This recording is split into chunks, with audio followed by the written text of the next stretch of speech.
Hello दोस्तों, welcome back to my channel Preeti Chaturvedi blog. कैसे हैं आप सब? आई होप अच्छे होंगे। तो गाइस, यहाँ पे मैं बात कर रही हूँ सपना और अंशु के बारे में। जो आप लोगों ने सोचा था ना, बिल्कुल ही सही सोचा था, 200% सही सोचा था। ऑडियंस ऐसे ही कुछ भी नहीं सोचती है, जब वो देखती है समझती है उसके बाद ही कुछ बोलती है। आज मैं मान गई कि सच्ची में मतलब देख के इंसान समझ जाता है कि इस रिश्ते का परिणाम क्या निकलने वाला है या क्या है करके। क्योंकि न जो हमने अंशु और सपना का रिश्ता देखा था, इतना खूबसूरत, इतना प्यारा कि सगे ननंद भाभी नहीं थे, फिर भी ये लोग ननंद भाभी थे।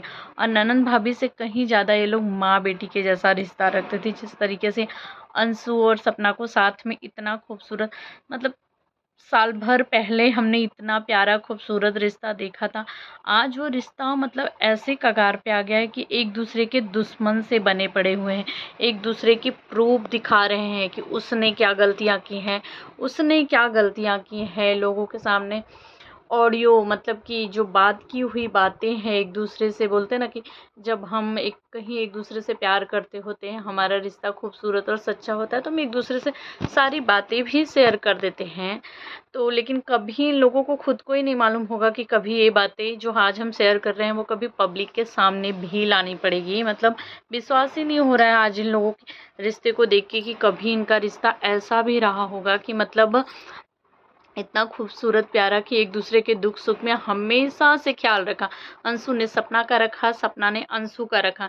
जबकि राजवीर भाई के जाने के बाद बहुत सारे लोगों ने बोला भी कि अंशु भी एक दिन बदल जाएगी, अंशु भी एक दिन सपना के खिलाफ खड़ी हो जाएगी, क्योंकि वो सपना की ना ही सगी बेटी है ना ही सगी ननंद है करके। जिस तरीके से सभी लोग अगेंस्ट खड़े हैं एक दिन अंशु के अगेंस्ट सपना भी खड़ी हो जाएगी। पर वहाँ पे सब अंशु ने तो कभी कुछ नहीं बोला, लेकिन सपना ने वहाँ पे सभी लोगों को यही बोला कि हमारा रिश्ता कभी नहीं बदलेगा, कुछ भी हो जाए, लेकिन हम हमेशा माँ बेटी के जैसे रहे। अंशु मेरी बेटी के जैसे, वो हमेशा बेटी के जैसी ही रहेगी। और हमेशा लोगों को चुप कराई, लोगों के कमेंट्स का जवाब भी दी। लेकिन पब्लिक को पता थी, ऑडियंस से जो देखती है ना, उसको सब कुछ समझ होता है कि इन रिश्ते का अंजाम क्या होने वाला है आगे चल के। लोगों को पता था कि ये रिश्ता भी एक दिन, इस रिश्तों में भी दरार पड़ेगी, एक दिन दूरियां आएगी, लेकिन इस तरीके से आएगी वो कभी किसी ने नहीं सोचा था। जिस तरीके से आज रिश्ता सभी के सामने आ गया है, देख रहे हैं कि एक दूसरे के ऊपर इस तरीके से इल्ज़ाम लगा रहे हैं। कुछ गलतियां यहाँ पे सपना भी की भी है, कुछ गलतियां यहाँ पे अंशु की भी है। सपना की गलती ये है कि सपना कैसा इमोशंस में बहुत ज़्यादा बह जाती है। अगर उसको कोई गंदे कमेंट कर दिए, गलत कमेंट कर दिए, या तो फिर वो उसी चीज़ों को सोचने लगती है, उसे इग्नोर नहीं करती है। जबकि तुम इतनी बड़ी ब्लॉगर हो, इतने बड़े प्लेटफॉर्म पे हो, तो तुमको कुछ चीज़ें इग्नोर भी करनी पड़ेगी। अगर इग्नोर नहीं करोगी, पब्लिक का सुन सुन के अगर करोगी कि अगर उसने मुझे, अब लोगों ने कहा कि सपना तुम द रोड चैनल दे दो, अंशु को द रोड चैनल दे दो। सपना ने बोल दिया कि मैंने द रोड चैनल अंशु को दे दिया। अंशु ने भी बोल दिया कि मैंने द रोड चैनल नहीं लिया। अंत में क्या हुआ? 1.5-2 महीने से 3 महीने से शांति थी। उस चैनल पे कोई वीडियोस नहीं आया, कुछ नहीं आया, पता भी नहीं चला कि वो चैनल किसके पास है। और जब पता चला तो पता चल रहा है कि अंशु के पास भी नहीं है, सपना के पास भी नहीं है। सपना बोलती अंशु के पास है, अंशु बोलती सपना के पास है। किसके पास है नहीं पता चला, अंत में वो चैनल ही डिलीट हो गया।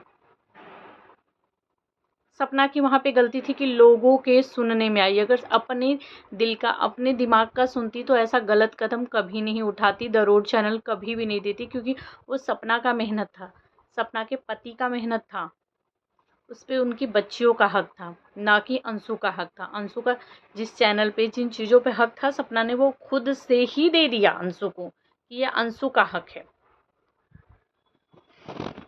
और अंशु की भी कुछ गलतियां हैं कि अपनी भाभी से डिस्कस नहीं करती, सपना से डिस्कस नहीं करती, सीधा सोशल मीडिया पे ला करके रख देती है। जब उसका चैनल हैक हुआ था तो उसने भाभी से डिस्कस नहीं किया, कमेंट को लाइक करने पे इतना बवाल सोशल मीडिया पे आ करके कर दी, यहाँ पे ला करके रख दी कि भाभी मेरे ऊपर विश्वास नहीं कर रही, मैं भाभी के खिलाफ गलत कमेंट्स को क्यों लाइक करूँगी, इस तरीके का रो रो के बोल दी। वहाँ पे सपना को हेट मिलना चालू हुआ और अंशु को सिंपैथी मिलने लगी, बच्ची बच्ची बच्ची करके। अंशु इतनी छोटी भी बच्ची नहीं है, अगर बच्ची होती तो सोशल मीडिया पे ब्लॉगिंग कभी नहीं करती। कभी भी नहीं करती, क्योंकि जो बच्चे होंगे ना वो ब्लॉगिंग ऐसे नहीं करते होंगे, उनका उनके हिसाब का चैनल होगा, ना कि फैमिली मैटर, फैमिली का चीज़ों का ब्लॉगिंग करता होगा। जो पढ़ाई लिखाई करता होगा ना वो अपने पढ़ाई लिखाई पे ही ध्यान देगा। चलो उसका कोई चैनल होगा तो उससे ही रिलेट होगा जो उसकी एज है, फैमिली की चीज़ें नहीं। लेकिन हाँ ठीक है, अंशु वो चीज़ों को बहुत टाइम से की है, अंशु भी मैच्योर। आजकल छोटे छोटे बच्चों में इतनी ज़्यादा समझ हो जाती है कि कभी कभी हम बड़ों को भी मतलब ऐसा लगता है कि यार आश्चर्य हो जाता है कि यार ये इतना छोटा बच्चा ऐसी बातें कर रहा है। तो वो पहले के बच्चे के जैसे बच्चे नहीं रह गए, आपके बच्चे बड़े से ज़्यादा समझदार हो गए, ज़्यादा मैच्योर हो गए। उनकी बातें सुनो तो ऐसा लगता है कि बाप रे, इतना छोटा बच्चा, इतनी समझदारी वाली बात। तो अंशु इतना समझदार है कि अपना भला बुरा समझ सकती है। अंशु की वजह से सपना को हेट मिलने लगती है। सपना चिल्ला चिल्ला के, चीख चीख के न जाने कितने प्रूफ रख दी ऑडियंस के सामने। यहाँ तक कि सपना और अंशु की जो बातें हुई थी वो भी सपना ने ला करके सोशल मीडिया पे रख दिया। वहाँ पे सपना बहुत गलत थी, क्योंकि सपना को ऐसा नहीं करना चाहिए था। वो जो वायरल रिकॉर्डिंग वायरल की वो नहीं करना चाहिए था, क्योंकि वो अंशु और सपना की उस वक्त की बातें थी जो जब ये लोग में इतना ज़्यादा प्यार था, इज्जत था, रिस्पेक्ट था, एक दूसरे के दुख सुख को समझते थे, तब वो बातें किए होते। और मुझे ऐसा लगता है कि किसी भी रिश्ते में किसी को भी जब अगर प्यार है इंसान के बीच में, सच्चा रिश्ता है, तो बातें करो, उसको रिकॉर्ड मत करो। अगर सच में रिश्ता सच्चा है और विश्वास है तो रिश्तों में रिकॉर्डिंग की कोई जगह ही नहीं होती है। यार कैसे ये लोग रिकॉर्ड कर लेते हैं, कब रिकॉर्डिंग खोल देते हैं, मुझे तो ये ही नहीं समझ में आ रहा है कि दो इंसान बातें कर रहे हैं, कहाँ पे रिकॉर्डिंग छुपा के रख देता है, कैसे रख देता है, कि क्या सोच के रखता है कि क्या ये रिकॉर्डिंग कभी मेरे काम आएगी, कभी मैं इसका यूज करूँगी।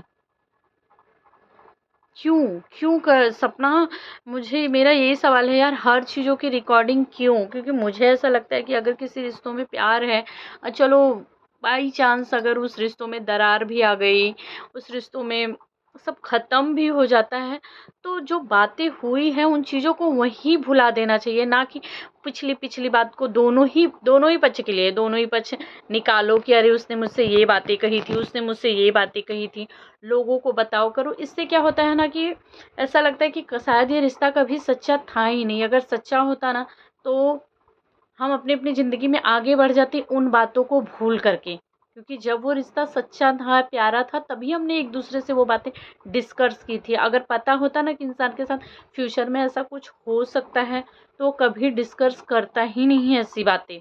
बातें करने से भी अब लोग डरेंगे कि यार कहीं ऐसा ना हो कि ये इंसान कभी मेरी बातें किसी से कह दे।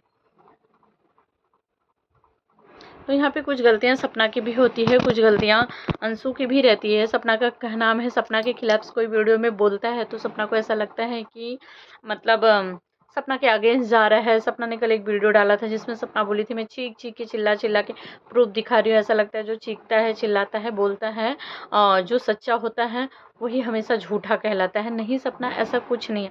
अगर तुम्हारे लिए कोई वीडियोस बना रहा है, डाल रहा है, तो इसका ये मतलब नहीं है कि वो तुम्हें झूठा दिखाने के लिए या हेट देने के लिए या नफ़रत करने के लिए। उसको ऐसा है कि यार हो सकता है सपना इन चीज़ों को नहीं समझ पा रही, मैं अपनी वीडियोस के माध्यम से बताऊं, मुझे ऐसा लग रहा है कि सपना कहीं गलत जा रही है, तो वो समझाने के लिए सपना को सिर्फ इंसान वीडियोस को कि अपने वीडियोस के माध्यम क्योंकि तुमसे तो कोई बातें कर नहीं पाता है डायरेक्ट, कभी कॉल पे या ऐसे तो बात नहीं कर पाता, अपनी वीडियो के माध्यम से ही तुम्हें समझाएगा ना। बाकी तुम्हें जैसे पहले प्यार करते थे ना लोग, वैसे ही अभी भी प्यार करते हैं। और अंशु को भी पहले जो प्यार करते थे वो भी अंशु को अभी भी प्यार करते हैं। बस हम समझ नहीं पाते हैं कि जिन रिश्तों में इतना प्यार था आखिर नफरत क्यों भर गई, एक एक करके इतनी गलतफहमियां कैसे आ गई। और अगर आ भी गई तो रास्ते अलग अलग कर लो यार, तुम लोग एक दूसरे को भूल जाओ, नाम ले लेके उस रिश्तों को बदनाम मत करो। अंशु के वीडियोस में सपना के लिए कमेंट्स रहेगा भर भर के, गंदे कमेंट्स, हेट रहेंगे। सपना के वीडियोस में अंशु के लिए, अंशु के वीडियोस में सपना के लिए। आज तो लोग हंसते भी हैं, लोग इस तरीके की बातें भी करते हैं कि अरे सपना और अंशु, सपना तो वादा करती थी कि अंशु तो मेरी बेटी है और हमेशा बेटी की जैसी रहेगी, कभी भी नहीं बोलेगी, जब अंशु की शादी हो जाएगी तब हम लोग बातें करेंगे। कहाँ गया सपना का वो सारा वादा, कहाँ गया सपना का वो सारा प्यार। और अंशु को भी लोग बोलते हैं कि इतनी जल्दी कैसे बदल गई अंशु। तो अंशु, मुझे ऐसा लगता है कि अंशु शायद अपनी फैमिली में, घर में जब वो चली गई है यार, कोई भी बच्चे होते हैं ना, वो अब कितने भी इंडिपेंडेंट होते, चलो आज अंशु कमा रही है, पैसे रुपए भी अंशु के पास, अपने ब्लॉगिंग से इतने पैसे तो कमा ही लेती है कि अपना खुद का खर्चा उठा सकती है, लेकिन वो अपने माँ बाप के अगेंस्ट भी तो नहीं जा सकती। अगर उसे कोई चीज़ गलत लगती भी होगी कि मम्मी, मेरे पापा ये चीज़ गलत बोल रहे हैं, तो उनके अगेंस्ट नहीं जाएगी ना। क्या कभी कोई बच्चा अपने माँ बाप के अगेंस्ट जाता हुआ अच्छा लगता है? और ऑडियंस बिल्कुल ही सही कह रही थी कि इस रिश्ते का अंजाम यही होने वाला है। और सच्ची में आज इतनी बुरी तरीके से ये रिश्ते में गंध मचा हुआ है कि मतलब यकीन ही नहीं आ रहा है कि मतलब इतना इतना गंदा ये रिश्ता हो जाएगा कि ये लोग एक दूसरे के ऊपर इल्ज़ाम पे इल्ज़ाम लगाए जा रहे हैं। किसी भी हद तक ऑडियोज़ वीडियोज़ रिकॉर्डिंग डाल रहे हैं। अंशु का कहना है, भाभी आप इतना गिर जाओगी, मैंने कभी नहीं सोचा था। मतलब इस तरीके का लैंग्वेज वो लोग यूज कर रहे हैं जो एक दूसरे को माँ और बेटी का दर्जा देते थे। तो गाइस, आप सब क्या कहना चाहेंगे मुझे कमेंट में ज़रूर बताइएगा। मेरी वीडियोस कैसी लगती है प्लीज़ एक कमेंट करके ज़रूर बताइएगा। और अगर मेरी वीडियोस अच्छी लगती है तो प्लीज़ मेरे चैनल को सब्सक्राइब कर लीजिए। Bye bye.